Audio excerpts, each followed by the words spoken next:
ओम शांति। ओम शांति। ओम शांति।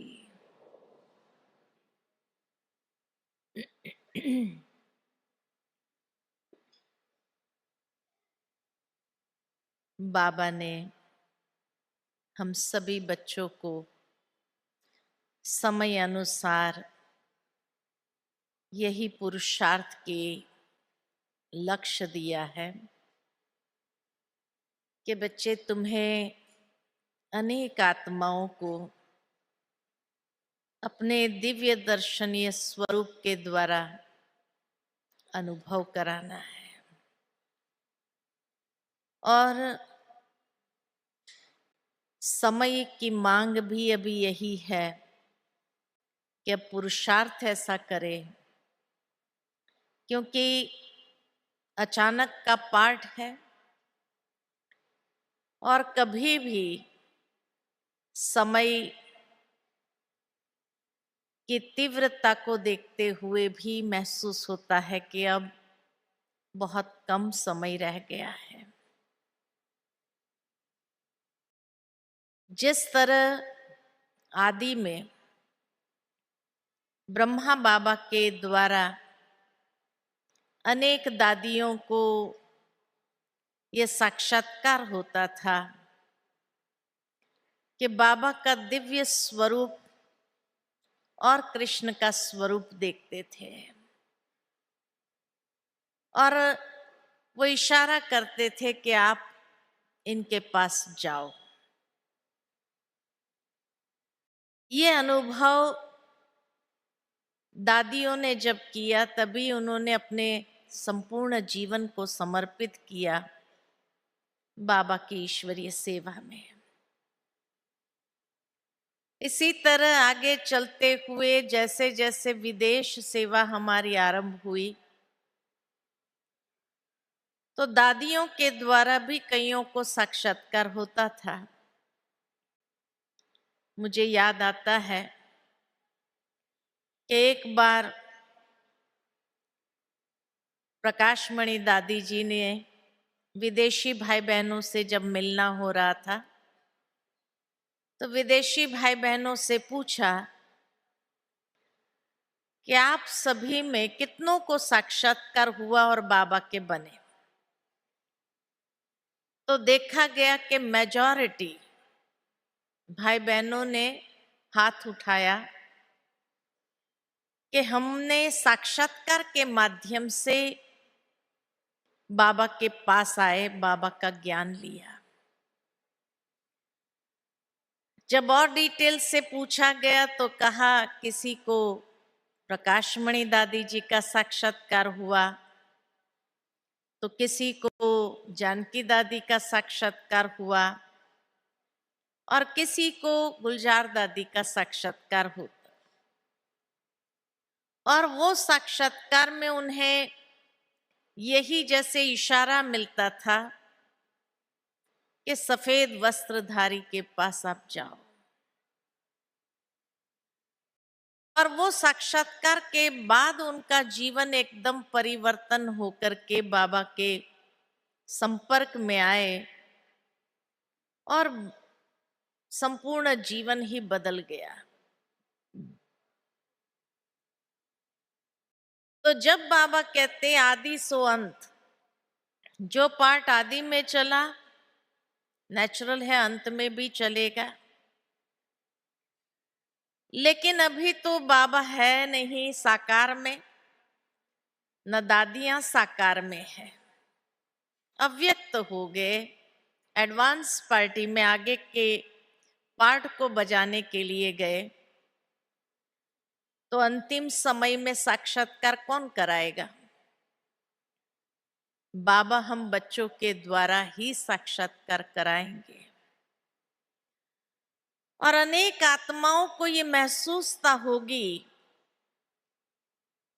तभी तो अंतिम समय ये नगाड़ा बजेगा, या हर एक आत्मा के दिल से ये भाव निकलेगा, या ये अनुभूति होगी कि हमारा बाबा आ गया है। प्रैक्टिकल में जब बाबा ये बात कहते थे कि अंतिम समय हर कोई प्रत्यक्षता के समय ये कहेगा कि हमारा बाबा आ गया, हमारा बाबा आ गया, तो मन में एक विचार चलता था ऐसे कैसे होगा। परंतु अभी जब बाबा ने अयोध्या की यात्रा कराई तो एक बहुत सुंदर ये अनुभव का एक रिहर्सल देखा, क्योंकि अयोध्या के अंदर जहां भी जाते थे तो ये गीत बजता था कि हमारे राम आएंगे, हमारे राम आएंगे। तो भले वो निमित्त मात्र राम के तस्वीर को सामने रखते हुए कहते थे कि हमारे राम आएंगे, लेकिन अंदर में कहीं ना कहीं भाव तो उस परमात्मा के लिए ही था। और इसी तरह जब प्राण प्रतिष्ठा होने के बाद माननीय प्रधानमंत्री जी ने जब ये स्टेज पर आकर के 3 बार कहा कि हमारा राम आ गया, हमारा राम आ गया, हमारा राम आ गया, तो उस समय मुझे सामने बैठे यही अनुभव हो रहा था कि एक दिन आएगा जब शायद यही माननीय प्रधानमंत्री जो भी होगा वो ये कहेगा, चाहे लाल किले के मैदान से कहे या डायमंड हॉल के स्टेज से कहेगा कि हमारा बाबा आ गया, हमारा बाबा आ गया, हमारा बाबा आ गया। इस तरह की एक ऐसी अनुभूति हो रही थी वहां बैठे बैठे वो सुनते हुए कि बाबा एक रिहर्सल दिखा रहा है कि कैसे होगा, क्योंकि मेरे मन में ये प्रश्न था कैसे होगा, हर एक व्यक्ति कैसे कहेगा कि हमारा बाबा आ गया। लेकिन एक ऐसा नजारा बाबा ने दिखाया कि सचमुच जब प्रत्यक्षता होगी तो किस तरह से खुशी में आकर के, जैसे अभी एक राम मंदिर बना तो खुशी में आकर के वो जो भी जहां भी देखो तो बस हमारा राम आ गया, हमारा राम आ गया।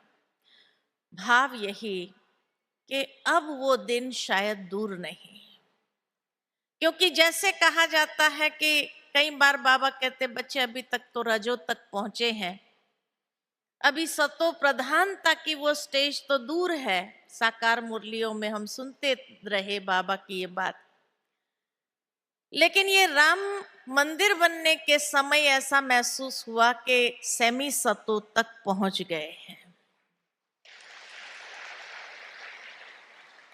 और सेमी सतो के बाद क्या होगा, सतो प्रधान, तो ये कहेंगे हमारा कृष्ण आ गया, हमारा कृष्ण आ गया, ये कहेंगे।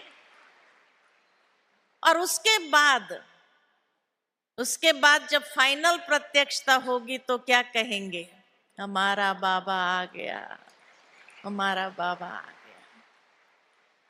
तो एक बहुत सुंदर अनुभूति हुई। और जब ये बात कही गई और उसी समय हेलीकॉप्टर से जैसे पुष्प वर्षा हो रही थी, तो मुझे ये अनुभव हुआ कि जब ऐसा प्रत्यक्षता का नगाड़ा बजेगा तो बाबा वतन से गोल्डन पुष्पों की वर्षा हर एक आत्मा के ऊपर करेगा।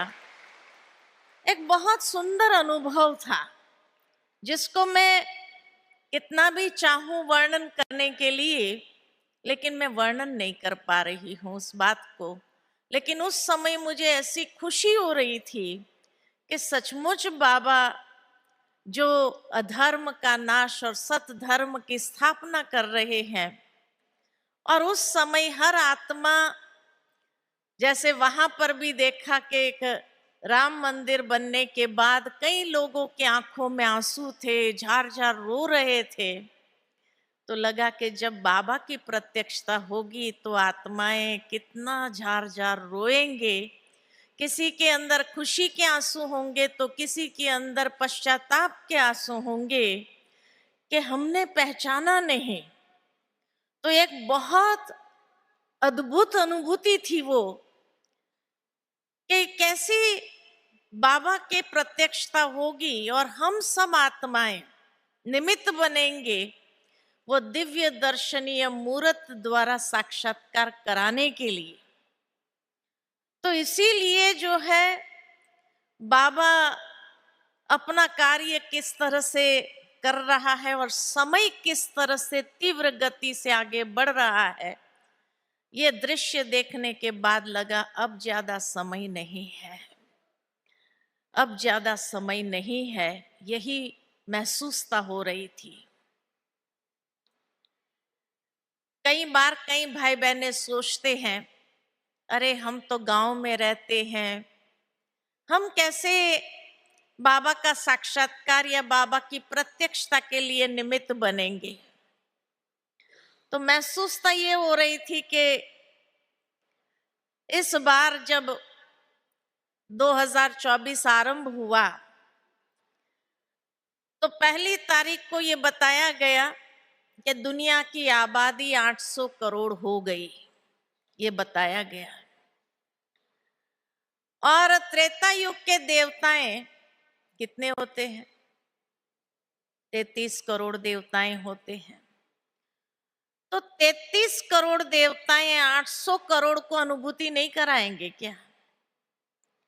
हर एक बाबा का बच्चा यानी त्रेता युग के अंत तक की आत्माएं जो 33 करोड़ है, वो 800 करोड़ की किसी न किसी की इष्ट तो होगी या नहीं होंगी? आज भी अगर गांव में जाओ तो किसी से भी पूछो कि भाई आपका कुल देवी या कुल देवता कौन है, तो हर एक समाज के या हर एक परिवार के, इसीलिए कुल देवी कुल देवता कहा जाता है, तो हर एक कुल के देवी या देवता अलग अलग होते हैं कि नहीं होते हैं? तो सोचो कि ये 33 करोड़ आत्माएं 800 करोड़ आत्माओं की किसी न किसी के कुल देवी या कुल देवता होंगे या नहीं होंगे? होंगे या नहीं होंगे? महसूस करो, क्या हम किसी के कुल देवी कुल देवता होंगे या नहीं होंगे? होंगे कि नहीं होंगे? चाहे गांव में रहने वाला होगा वो भी किसी न किसी का तो कुल देवी कुल देवता होगा या नहीं होगा? होता ही है। तो इसीलिए बाबा कहते कम से कम आपके उस कुल वाले को, उस समाज वाले के लिए आप दर्शनीय मूर्त तो बनो और उनको साक्षात्कार कराओ। वो पुकार रहे हैं और आवाहन कर रहे हैं कि हमारे कुल देवी हमारे कुल देवता आकर के हमारा उद्धार करे। तभी तो द्वापर से कलयुग तक जो कुल देवी कुल देवताओं का गायन हुआ वो ऐसे ही थोड़ी हुआ। तो इसीलिए ये मत समझना हम गांव में रहते हैं, हम किसके देवता होंगे किसके इष्ट होंगे। अरे आप भी किसी न किसी के इष्ट या देवी देवता है ही है। और इसीलिए आपको अपने भक्तों को, अपने उन कुल वाले आत्माओं को वंचित नहीं रखना है, नहीं तो वो आपको उल्हाना जरूर देंगे। तो इसीलिए हे कुल देवी कुल देवता कितने बैठे हैं यहाँ पर, देखो हजारों कुल देवी कुल देवता बैठे हैं। तो ऐसे कुल देवी कुल देवताओं को क्या करना है? अभी जागृत होना है। अब संपूर्णता की ओर अपने दिव्य दर्शनीय मूर्त द्वारा अनेकों को अनुभव कराना है, अनेकों को अनुभव कराना है। और तभी तो वो गायन करेंगे कि हमारे बाबा आ गए, हमारे बाबा आ गए। तो आपको परमात्मा प्रत्यक्षता अपने सूरत और मूरत के द्वारा जरूर करानी है। तो दिव्य दर्शनीय मूरत कौन बन सकता है? कौन बनेगा? सबसे पहली बात कि दिव्य दर्शनीय मूर्त माना, कभी कभी जैसे बाबा अव्यक्त मुरली में कहते रहे, अभी भी 2 संडे पहले की मुरली में बाबा ने कहा, बाबा पर्दा उठाए, बाबा पर्दा उठाए। तो जब बाबा कहते पर्दा उठाए माना मूर्ति तैयार होनी चाहिए, खंडित मूर्ति का तो दर्शन नहीं होगा, तो मूर्ति तैयार होनी चाहिए। तो मूर्ति तैयार कैसे होगी? तो मूर्ति तैयार होगी माना संपूर्ण श्रृंगारी हुई मूर्त होगी। तैयार मूर्ति किसको कहते? श्रृंगारी हुई होगी। तो 16 कला संपूर्ण जब बनना है तो 16 श्रृंगार को भी धारण करना है। बाबा कई बार हम बच्चों को कहते रहे हैं कि बाबा ने हम सभी बच्चों को अलग अलग गुणों के सेट दिए हुए हैं। वो सेट पहन करके हर रोज अलग अलग स्वरूप अपना दर्शन तो कराओ अपने भक्तों को। कभी संतुष्टता का सेट धारण करो, तो कभी प्रसन्नता का सेट धारण करो, तो कभी शांति का सेट धारण करो। अलग अलग सेट को धारण करके उनको अनुभव कराना है, ताकि कोई भी उलाना न देवे कि भाई हमारे कुल देवी हमारे कुल देवता तो अपने में ही व्यस्त रहे और हमें अनुभव भी नहीं कराए। तो ऐसा उल्हाना तो नहीं मिलना चाहिए ना। तो इसीलिए श्रृंगारी हुई मूर्त बन करके अनुभव कराना है। 16 श्रृंगार 16 कला संपूर्ण हो करके वो स्वरूप अपना तैयार करना है। दूसरा, दिव्य दर्शनीय मूर्त बनने के लिए विशेष जो बाबा हम बच्चों को कहते हैं कि बाबा चाहता है कि हर बच्चे अपना अव्यक्ति स्वरूप प्रत्यक्ष करे। जिस तरह से ब्रह्मा बाबा के लिए गायन था, जब संपूर्ण बाबा को वतन में संदेशियां देखती थी और आकर के बाबा को सुनाती थी कि बाबा ऊपर भी आपके जैसा ही बाबा हमने देखा, लेकिन बहुत लाइट लाइट वाला था। तो बाबा पूछते थे कि आप पूछ के आओ कि वो कौन है, क्योंकि बाबा को भी ये रहस्य तब तक स्पष्ट नहीं था। तो बाबा जब कहते थे उनको पूछ के आओ, तो जब पूछा तो बताया कि मैं उसी का संपूर्ण स्वरूप, वो मेरा पुरुषार्थी स्वरूप, मैं उसी का संपूर्ण स्वरूप। तो तब प्रत्यक्ष हुआ कि हर एक ब्राह्मण आत्मा का ये पुरुषार्थी स्वरूप है, लेकिन हम सबका भी संपूर्ण अव्यक्ति लाइट का स्वरूप वतन में है, और ये पुरुषार्थी स्वरूप को उस स्वरूप में मर्ज होना है। तो हम सबका भी वो अव्यक्ति स्वरूप है। जितना जितना हम अपने अंदर में पुरुषार्थ करते हुए अव्यक्ति स्वरूप में, जैसे बाबा कहते फरिश्ता स्वरूप अनुभव करो, तो फरिश्ता स्वरूप है ही लाइट स्वरूप। तो जब उसी स्वरूप में आप हर कर्म करेंगे कि मैं अव्यक्ति स्वरूप हूं, तो चारों ओर लाइट लाइट महसूस होगी।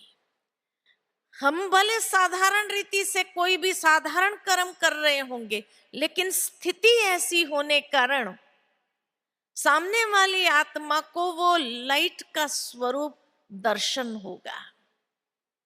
और वो दिव्य दर्शन, जिस तरह ब्रह्मा बाबा का दिव्य दर्शन होता था संदेश पुत्रियों को, कि वतन में जाकर के वो देखती थी कि बाबा का स्वरूप चारों ओर से लाइट लाइट लाइट जैसे रेडिएट कर रहा है, लाइट जैसे फैला रहा है। ठीक इसी तरह हम सबका स्वरूप भी चारों ओर जैसे लाइट।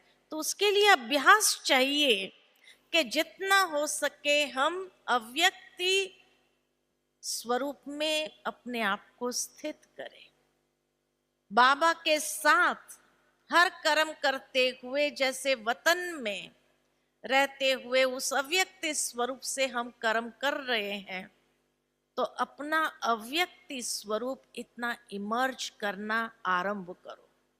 जितना हम इस साकार समय में या साकार दुनिया में अपना उस अव्यक्ति स्वरूप को इमर्ज करते जाएंगे, उतना अनेक आत्माओं को साक्षात्कार स्वतः होने लगेगा। ये दिव्य दर्शनीय मूर्त। तो ये दूसरा पुरुषार्थ। तीसरा, जैसे बाबा हमेशा हम बच्चों को कहते हैं, अव्यक्त मुरलियों के बाद, हर संडे की अव्यक्त मुरली के बाद बाबा ड्रिल कराते हैं, अब 1 सेकंड में अशरीरी हो जाओ, 1 सेकंड में अशरीरी हो जाओ। क्यों बाबा ये ड्रिल कराते? क्योंकि अंतिम घड़ी का जो पेपर है वो तो 1 सेकंड का ही होगा, तो ये अभ्यास भी हो जाता है।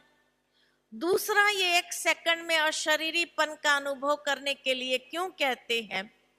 अशरीरी होना माना बीज रूप होना।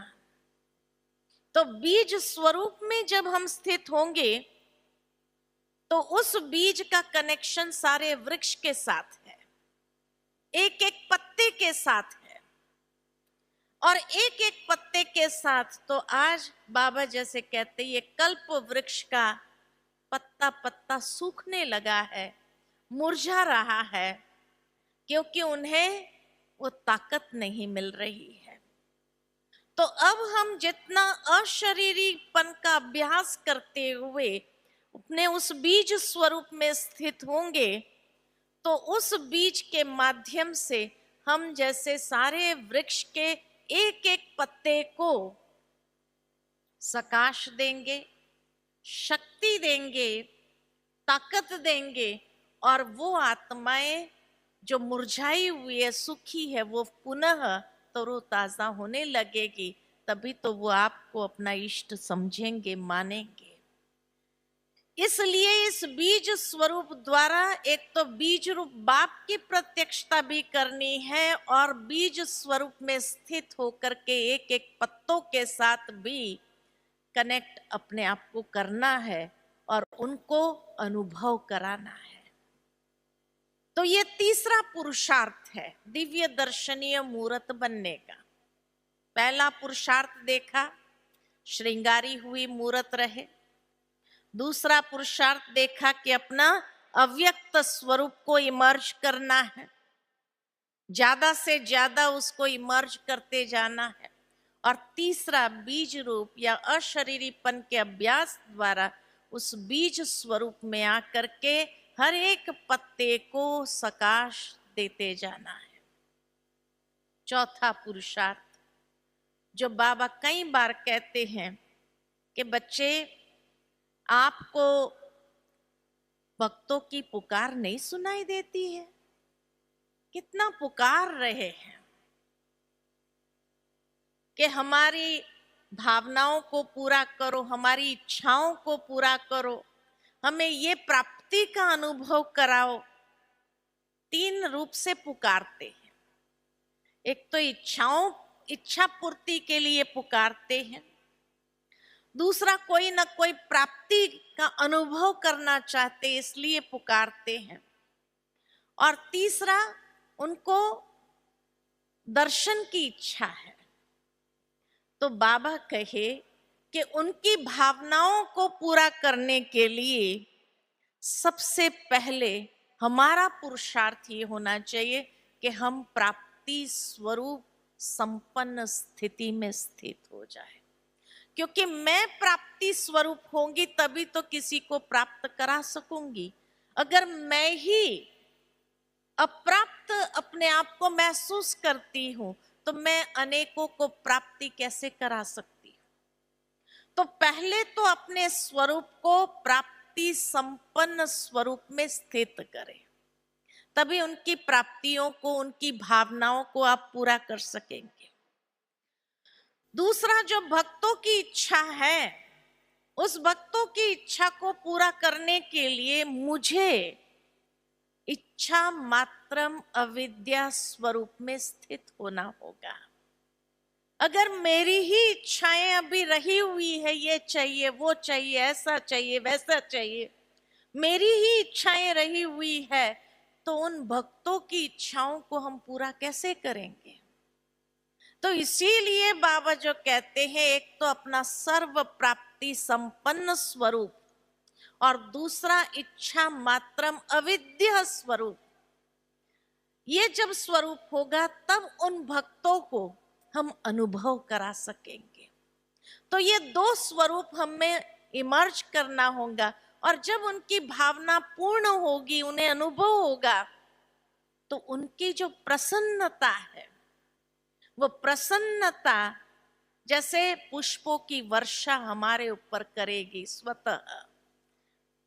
जिस तरह से कभी कोई व्यक्ति जाता है, महान व्यक्ति अगर गुजरता है तो उसके ऊपर लोग पुष्पों की वर्षा करते हैं, ठीक इसी तरह जब हम किसी की प्राप्तियों को पूरा करेंगे, इच्छाओं को पूरा करेंगे, तो वो प्रसन्न होकर हमारे ऊपर पुष्प वर्षा करेंगे ना।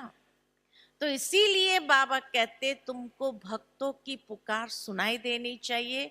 उनकी भावनाओं को पूर्ण करने के लिए ये दो पुरुषार्थ विशेष अपना होना चाहिए।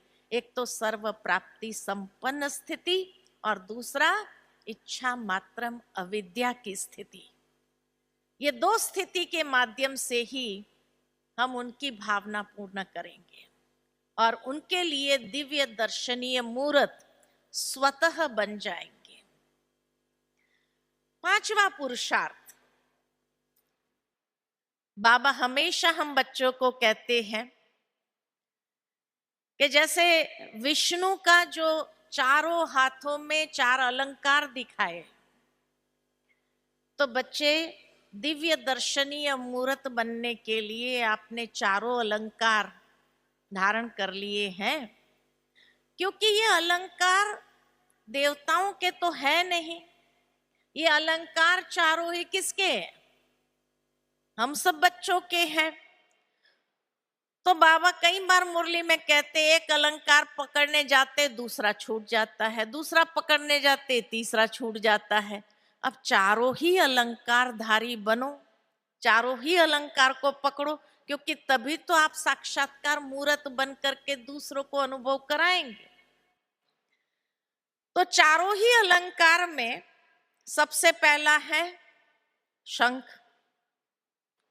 तो जो बाबा का परिचय सबको सुनाते रहते, जो मिला उसको परिचय सुनाते रहते हैं ना। कोई है ऐसा जो यहाँ बाबा का परिचय किसको नहीं दे सकते हैं? दे सकते हैं ना सभी। इतना तो दे सकते हैं कि हम आत्मा बिंदी है, हमारा बाबा बिंदी है। ये बिंदी का परिचय तो दे सकते हैं, नहीं दे सकते हैं, है ना। तो शंख ध्वनि तो चलती रहती है, चलते फिरते भी। तो शंख तो पकड़ा हुआ है ना सबने, सबने पकड़ा है। अच्छा, दूसरा कमल पुष्प समान जीवन तो है ही है। गृहस्थ व्यवहार में रहते हैं तो सभी ने पवित्रता को धारण किया है, माना कमल पुष्प भी पकड़ा है। तो दो अलंकार तो पकड़े हैं, ठीक है। अच्छा, तीसरा ज्ञान की गदा, ज्ञान की गदा है ना। तो मुरली भी कभी मिस नहीं करते हैं, मुरली भी रोज सुनते हैं, ज्ञान की गदा को भी पकड़ा हुआ है। तो तीन अलंकार तो पकड़े हुए है ही है सबने। रह गया तो कौन सा रह गया? स्वदर्शन चक्र। ये घूमता नहीं है, स्वदर्शन चक्र ही छूट जाता है हमारा। और बाबा लगभग रोज साकार मुरली के अंदर कहते हैं, बच्चे स्वदर्शन चक्रधारी बनो, स्वदर्शन चक्रधारी बनो। स्वदर्शन चक्र को घुमाओ। क्यों घुमाने के लिए कहता है? उससे क्या होगा? तो बाबा ने कई मुरलियों में सुनाया है, बच्चे जितना स्वदर्शन चक्र को घुमाएंगे विकर्म विनाश होंगे। जितना स्वदर्शन चक्र घुमाएंगे आत्मा पावन बनती जाएगी। देखो, आत्मा को पावन बनाने के दो तरीके हैं। कौन से दो तरीके हैं? एक आत्मा को पावन बनाने के लिए ज्वाला स्वरूप योग की स्थिति चाहिए, जिससे हम अपने पास्ट के विकर्मों को जला दे, अपने पाप कर्मों को जला दे। बाकी जैसे रूह रिहान की स्थिति है, बाबा के साथ सर्व संबंध की स्थिति जो है, ये सारी स्थिति या देही अभिमानी स्थिति है, उससे विकर्म विनाश नहीं होते। लेकिन विकर्म विनाश करने के लिए ज्वाला स्वरूप स्थिति चाहिए, बीज स्वरूप स्थिति चाहिए, जिससे ही विकर्म विनाश हो। अब वो थोड़ी घड़ी के लिए भी अचीव हो जाए तो बाबा कहते थोड़ी घड़ी के लिए भी बहुत जन्मों के विकर्मों को वो बहुत पावरफुल स्टेज है, लेकिन वो पहुंचने नहीं देती है। पहुंचते पहुंचते जाते हैं और बस पूरा हो जाता है, इसलिए उस स्टेज तक नहीं जा पाते। लेकिन दूसरा जो सरल तरीका बाबा ने बताया साकार मुरली के अंदर, स्वदर्शन चक्रधारी बनो तो विकर्म विनाश होंगे और आत्मा पावन बनती जाएंगी। ये बाबा ने कई मुरलियों में कहा है। और ब्रह्मा बाबा ने भी मुरलियों के अंदर आप देखेंगे तो स्वदर्शन चक्र कितनी बार घुमाते हैं बाबा। कभी जन्मों के रूप में घुमाते, कभी सतो प्रदान सेमी सतो रजो तमो के रूप में घुमाते हैं, कभी किस रूप में घुमाते हैं, कभी किस रूप में घुमाते हैं। तो ये करना हमारे लिए सहज है। वो बीज स्वरूप तक पहुंचना बहुत मुश्किल लगता है, लेकिन सहज तरीका कौन सा है आत्मा को पावन बनाने का? स्वदर्शन चक्र फिराओ। इसलिए बाबा साकार मुरली में कई बार कहते, बच्चे आप गोले के सामने बैठ जाओ, झाड़ के सामने बैठ जाओ, सीढ़ी के सामने बैठ जाओ और चक्कर घुमाना चालू करो। अच्छा, वो भी नहीं हो पाता है तो पिछले सीजन बाबा ने कहा था कि कम से कम 8 बार 5 स्वरूप का चक्र घुमाओ। ये तो सहज है, कम से कम 8 बार तो घुमाओ। एक दिन में भी अगर 8 बार घुमाया तो कहते हैं जैसे स्वदर्शन चक्र घुमाने से असुरों का गला कटा, तो जितना स्वदर्शन चक्रधारी हम बनेंगे तो हमारे पास व्यर्थ का चक्र नहीं चलेगा और उसका गला कटता जाएगा, उसकी जड़ें कटती जाएगी। तो व्यर्थ से मुक्त होना सहज हो जाएगा, इम्प्योरिटी से मुक्त होना सहज हो जाएगा, तो आत्मा पावन बनेगी या नहीं बनेगी? इसलिए स्वदर्शन चक्रधारी सो विश्व दर्शनीय मूर्तधारी सहज बन सकते हैं। और इसीलिए आज से ही अभी क्या करना, जब भी आप बाबा को याद करने बैठो और चलते फिरते कर्म करते भी 5 स्वरूप का चक्र घुमाते रहो, घुमाते रहो। कैसे घुमाएंगे? अरे परमधाम से शुरू करो, मैं आत्मा निराकारी स्वरूप में स्थित हूं। फास्ट घुमाना चाहो तो भी घुमा सकते हो, चलो और ज्यादा नहीं, फास्ट घुमाओ तो मैं आत्मा परमधाम के अंदर निराकारी स्वरूप में हूं। फिर परमधाम से नीचे उतरी देवता स्वरूप में, तो देव स्वरूप में कितने प्यारी मूर्त है मेरी। वो प्यारी मूर्त को आप महसूस करो, अपने अंदर अनुभव करो। और त्रेता युग के अंत तक हम दिव्य स्वरूप में रहे, ये फील करते जाओ। अच्छा, फिर द्वापर में पूज्य स्वरूप, वो भी कितना न्यारा और प्यारा है। तो पूज्य स्वरूप भी न्यारा और प्यारा सबसे, जिसको इतना भक्त प्यार से याद करते, देवियों को, गणेश जी को, हनुमान जी को, ये सारे देवताओं को भी याद करते हैं, तो वो हमारा ही स्वरूप है, तो न्यारा स्वरूप है। फिर ब्राह्मण, बाबा के राज दुलारे। हर एक ब्राह्मण कौन है? बाबा का राज दुलारा है ना। तो अपने उस राज दुलारे स्वरूप में अपने आप को देखो कि मैं बाबा का राज दुलारा हूं। और फिर फरिश्ता, एकदम प्यारा स्वरूप, लाइट का स्वरूप। इस तरह से फास्ट घुमाओ। है ना, फास्ट घुमाओ। जैसे जैसे आदत पड़ती जाएगी, स्वदर्शन चक्र घूमने लगेगा आपका। तो कोई चीज की जब आदत पड़ती है तो क्या होता है, कॉन्शियसली न भी हो लेकिन सब कॉन्शियस लेवल पर भी वो चलता ही रहता है। तो शुरू में आदत डालनी पड़ती है, मेहनत करनी पड़ती है, उसके बाद जैसे आदत पड़ जाए तो सब कॉन्शियस लेवल पर भी वो चलता ही रहेगा। तो इसीलिए बाबा कहे स्वदर्शन चक्रधारी सो विश्व दर्शनीय मूरतधारी। तो स्वदर्शन चक्र घुमाकर आत्मा को पावन बनाते जाओ, खूब घुमाओ। और असुरों का जो आसुरी वृत्तियां है, आसुरी संस्कार है, उसका गला काटने का यही एक तरीका है। तो 3 अलंकार तो पकड़े हुए हैं, एक अलंकार छूटा हुआ है। तो संपूर्णता को प्राप्त करने के लिए एक ही अलंकार मुझे भी धारण करना है। तो चारों अलंकार धारी हो जाएंगे तो दिव्य दर्शनीय मूर्त बन जाएंगे, बन जाएंगे।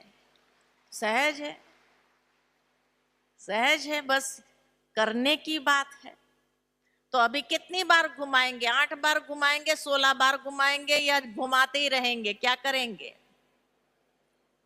हाँ, स्वदर्शन चक्र 5 स्वरूप का जो चक्र है, कितनी बार घुमाएंगे? घुमाते रहो, जितनी ज्यादा बार घुमा सको घुमाते रहो। गिनती नहीं करो कि बाबा ने 8 बार कहा है, नहीं, बाबा ने कहा था जब समय था, लेकिन 1 साल 1.5 साल का समय बीत गया, उसके बाद हम उस बात को याद करते हैं। तो अभी तो कितनी बार घुमाना चाहिए हमको?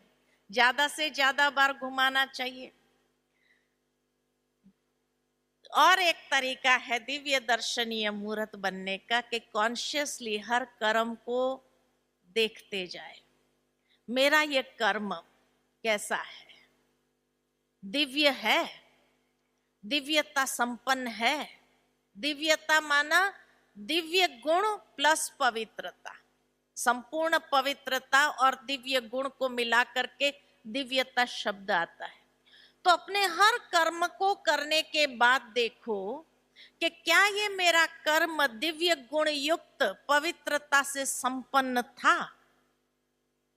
क्या मेरा संकल्प दिव्य संकल्प था? क्या मेरे बोल दिव्य बोल थे? मेरे कर्म दिव्य कर्म है? जब इस तरह से अपने ऊपर चेकिंग करते जाएंगे तो आपका हर कर्म दिव्य गुणों से संपन्न होने लगेगा।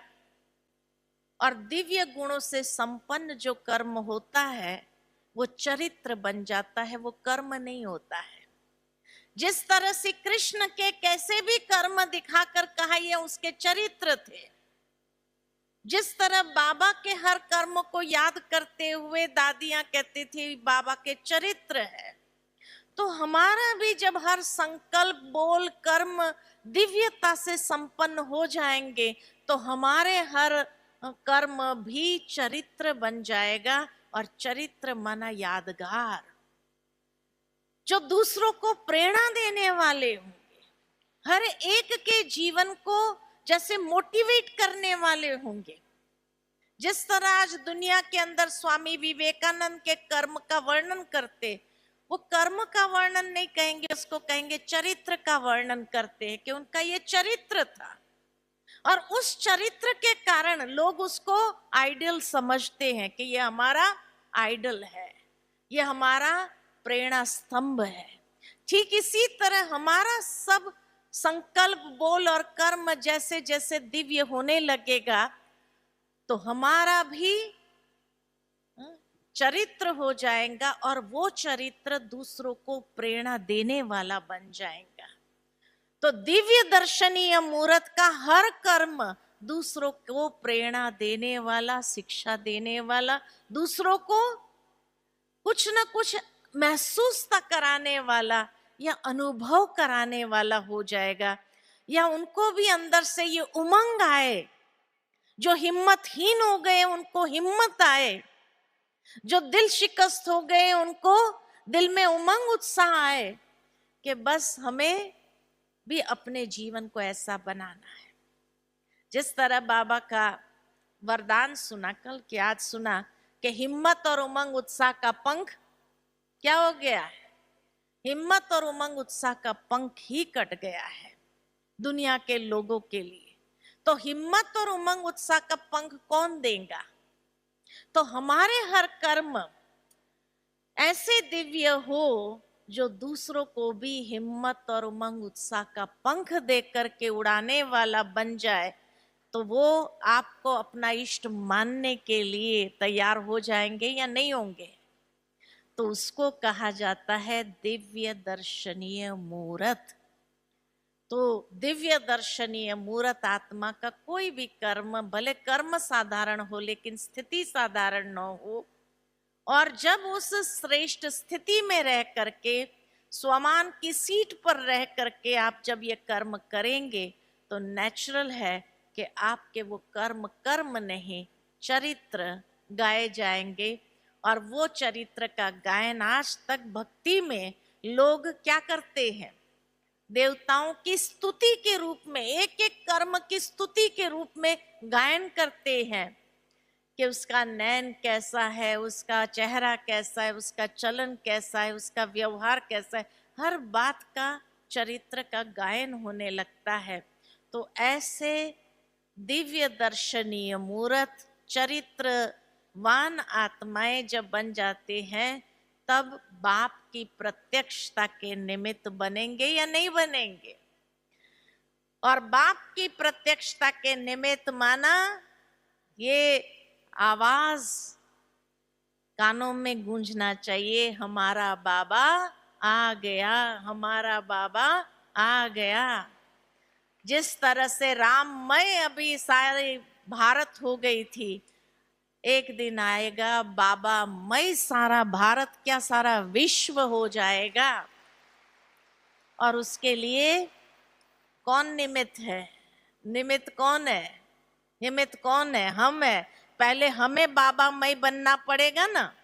जब हम बाबा मई बनेंगे तो वो लहर ऐसी फैलेगी जो हर आत्मा भी बाबा मई हो जाएगा। जिस तरह से दुनिया के अंदर थोड़ी आत्माएं राममय बनी, तो कैसी लहर सारे भारत के अंदर तो क्या विश्व में फैलाई ना, और राममय सारे लोगों को किया ना। तो इसी प्रकार हम बाबामय होंगे तो ऐसी लहर फैलाएंगे जो सारा विश्व चाहे या ना चाहे तो भी उनको बाबा आ गया, बाबा आ गया, बाबा आ गया। हाँ, हर दिल के ऊपर जिस तरह हमने देखा भगवा झंडा सब जगह लहरा रहा था, बाबा कहते हर दिल पर बाबा का झंडा लहराएंगे, हर दिल पर बाबा का झंडा लहराएंगे। तो ये समय अभी दूर नहीं है, बहुत नजदीक ये समय आ चुका है। तो इस बार बाबा ने भले अयोध्या यात्रा कराई, लेकिन एक बहुत सुंदर जैसे प्रत्यक्ष स्वरूप दिखाया कि कैसे बाबा की प्रत्यक्षता भी होने वाली है, और बहुत अच्छा बाबा का अनुभव कराया। ये अनुभव बहुत जरूरी था हम ब्राह्मणों के लिए भी, ऐसा मैंने खुद ने महसूस किया कि ये एक भले सेमी सतो तक पहुंचे हैं, फिर कृष्ण आ गया ये कहेंगे, और फिर लास्ट में क्या कहेंगे, बाबा आ गया।